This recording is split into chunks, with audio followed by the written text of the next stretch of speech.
Hello সবাইকে and again welcome back to my daily blog. এটা হচ্ছে রাখির দিনের ব্লগ। জানি ব্লগটা দিতে অনেকটাই দেরি হলো, কিন্তু কিছু করার নেই। যাই হোক, চলো সকাল থেকে শুরু করা যাক। প্রথমেই আমি আমার গোপু সোনাকে সুন্দর করে স্নান করিয়ে পরিষ্কার করে ওকে সুন্দর জামা পরিয়ে নিজের সিংহাসনে বসিয়ে দিই। আগেই রাখির জন্য যা যা লাগবে আমি সবকিছু গুছিয়ে রেখেছিলাম, চাল, চন্দন, হলুদ সবকিছু। যাই হোক, তারপরে তো গোপালকে এখানে আশীর্বাদ পর্বটা আমি করে নিচ্ছিলাম, কারণ আমি আর আমার দিদি আমরা দুজনেই কিন্তু ওকে ভাইয়ের মতনই দেখি। আসলে ভাইয়ের মতন না, ওকে আমরা ভাই হিসেবেই মানি আর সেই মতনই ওকে পুজো করি।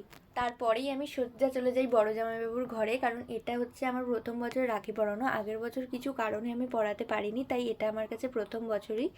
বাড়িতে তো আর কোনো দাদা নেই, তাই দাদা হিসেবে বড় জামাইবাবুকেই রাখিটা পরিয়েছে। তারপরে ঘরে এসে দেখি মা সমস্ত ঠাকুরকে যার যার পছন্দের খাবার খেতে দিয়েছে। যদিও আমার শুধু গোপালকেই দেওয়ার দায়িত্ব ছিল, বাদ বাকিটা মাই দায়িত্ব নিয়েছে। তারপরের দিনই সকাল সকাল কিন্তু আমি ভাইকে রাখি পরাতে চলে যাই। আমি ভেবেছিলাম যে আমি ভাইকে সময়ে রাখিটা পরাবো, কিন্তু সেটা আর পরানো হয়নি। ও বেচারা অনেক কান্নাকাটি করেছে। এই তো আমি চলে এসেছি, আর এখানে মাসি ওকে বকছিল বলে ওর মুখটা এরকম। চলো ছোট করে একটু হোস্টেলটাকে ঘুরিয়ে দেখাই।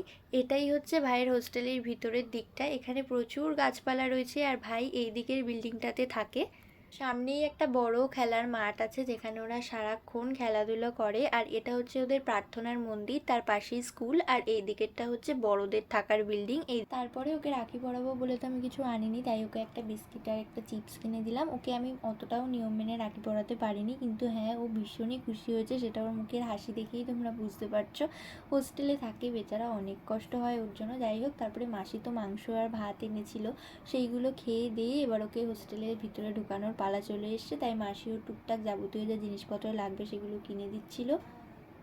ওকে ছেড়ে আসার সময় প্রত্যেকবারই মনটা খারাপ হয়ে যায়। যাই হোক, তারপরে আমরা স্টেশনে চলে আসি। সেদিন খুব বৃষ্টি হচ্ছে। আমার রাখির দিনটা তো এইভাবেই কাটলো। চলো তাহলে এবার বাড়ি যাওয়া যাক। ভালো লাগলে ফলো, লাইক, সাবস্ক্রাইব। দেখা হবে নেক্সট ভিডিওতে। ততক্ষণের জন্য বাই।